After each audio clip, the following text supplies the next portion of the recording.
Go on, go first. You've got an 11 win, 11 loss at the moment. How confident are you in getting the win in Perth and finishing the season off at a high? Really excited, Angus, about going to WA. I think the opportunity to finish off the year as well as we possibly can is something we're going to make sure we get right. We address that with the players, and hopefully that result comes from the effort that we put in this week and the way we prepare. Sounds good. You've had to wait a little while to get this first match up against the old team. Are you looking forward to probably maybe not as many familiar faces, but there'll certainly be a few around when you go over to Optus Stadium? Yeah, there will. And, I think any time when I first moved here as an assistant, you always have fond memories of your time at One Footy Club, and I love West Coast for every opportunity they gave me. They are the enemy this week, and that's one thing that make sure I prepare as well as I possibly can, and make sure the players are prepared as well as they can be. So, you say hello to a few of them if they're still at the football club, but we've got a job to do. What is the mentality around the team like at the moment? Obviously, as Angus said, 11-11, you guys are locked into 10th. A win or a loss isn't going to change that. How do you get the guys up for this game? What's the key to motivate them? I think they've got to have pride in their performance, and that was one thing that we spoke about post the Geelong game. For the last quarter and a half, we didn't have that. So we need to address that part of the game, and for the 10 quarters before that, their players were actually quite good and competed really well against some quality opposition. So we need to make sure that we're well aware of what West Coast want to do. We need to finish off as well as we can. You also touch on not wanting to be the victims to West Coast potentially second win of the season as well. Is that a point? No, we don't touch on where they sit on the ladder. We touch on them. We looked at really closely at them against Adelaide. In the last 2 weeks, they've pressured as well as any team in the competition. So what our players need to expect is what we delivered to them.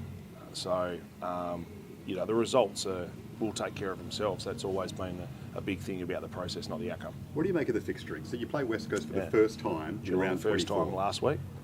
Geelong first time last week. Yeah, so what do you make of that? I mean, focusing on West Coast in particular, some teams have played them twice by round 14. Yeah. It's odd.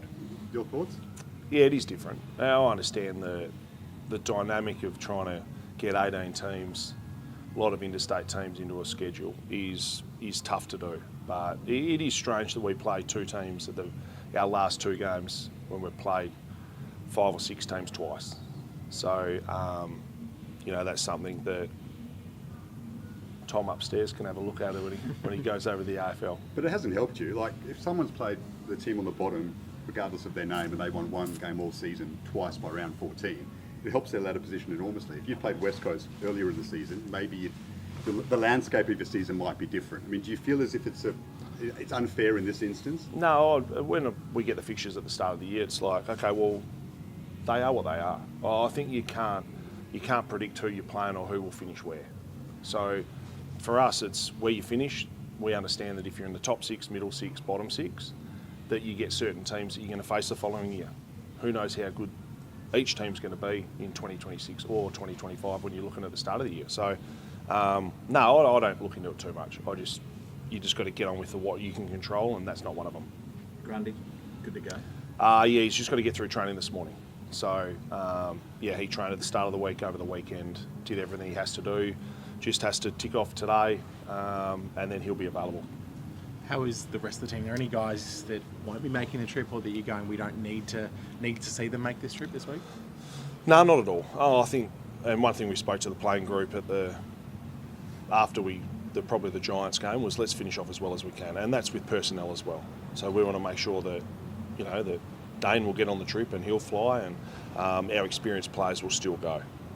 If they pulled up sore or they weren't available through injury, well, then they don't play. So that's the same as we look at every week, and this week's no different. Just on Dane, obviously about a month ago when we spoke about him, it was still kind of up in the air in the future. Has there been any more chats about him, or is it just going to be exit chats next week, and that's when his future will kind of be spoken about? Yeah, it'll be next week. Yeah, I had a good chat to him this morning, as normal, that I do every week. Nothing changes with certainly my dialogue about how can he perform best for the team. It's always going to be, at the end of the year, we sit down properly and nut it out. But he's played some really quality football in the back half of the year, and excited to see him going forward. We're obviously at the pointy end of the season in terms of making some of those decisions. Is something that's going to come into consideration with a few of those experienced guys, moving them to the rookie list or anything like that, especially with, I guess, there's sort of 5-6 guys that sort of remain uncontracted at the moment?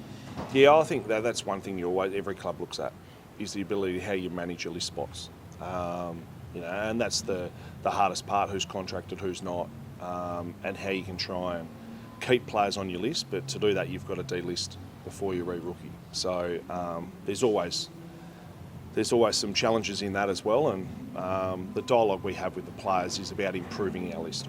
Have you been in the thick of that previous years as an assistant, or is this your first year as head coach where you're really in charge of those decisions?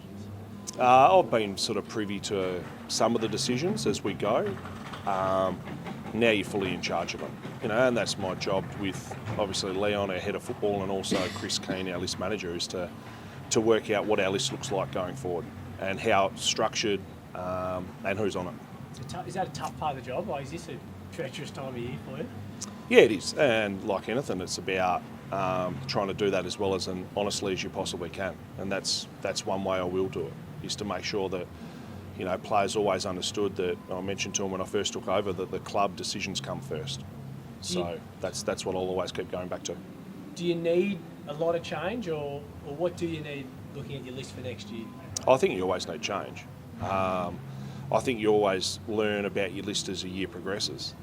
You have some preconceived ideas, but when you're in the thick of it, it's actually what you really need to identify. Then there's also what you need to identify and what's attainable as well.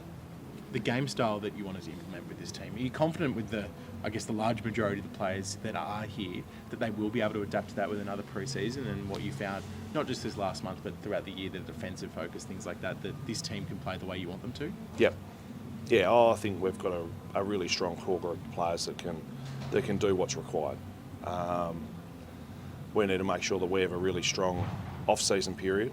We have a longer break than we've had in a long time.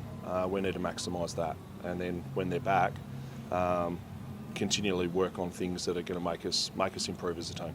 Where's Ollie Florin at? Might he be someone that could be used Ollie's come trade period? Ollie's contracted. We signed Ollie last year on a decent contract. So that's what happens. That doesn't mean he can't be brought up during trade period. Is he a required player moving forward? All players that are contracted are required. So, and that's just the way it is. That's why you go through the period. Have people had years that they want to have? Possibly not.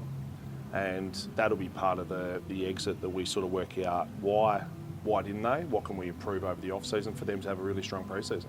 So that won't change with any of the players. Is there a chance of a debut this week? Maybe a Ned Bowman? Not sure. Yeah, so we'll get through training, we'll have a good meeting and then meet the players later this afternoon about what it looks like before we get on the plane tomorrow. Can you sense that even though the players have got a big block of time off coming, that there's a hunger there already for them to go away, do a bit of their own work and come back fresh next year? Like, are players thinking about, okay, we're ready to come back next year already? No, I think they need to. They want to finish this year off as well as they can. Then they want to obviously do what they need to do over their break. But yeah, the conversations you certainly have with the leaders is about how can we improve for 26 and the importance of that, whilst understanding that we still need to do as much as we possibly can through the back part of this year. So, yeah, like all the VFL, they finished last week. They've been here training fully, doing extras. So, unfortunately, we finish when we do, but we need to make the most of this off-season. There's been a few reports about Simon Goodwin coming up to Sydney and talking with clubs about potential roles for next year and beyond. Yep. Is that something that you've had a discussion? Have you spoken to Simon, or has the club spoken with Simon about a potential role here next year? No, we need to look, once we get over this week, we need to really look at what we do, from a football department point of view and also from a football club point of view. So those conversations will really ramp up once we finish Saturday night. What about Charlie Curnow? His name's been thrown around. How would he look in red? He's still got 4 years in the blue. So, and that's the part as well, is that there's a lot of things that get said in hypotheticals. We concentrate on what we can, and he's a contracted player. So have we spoken to him? No.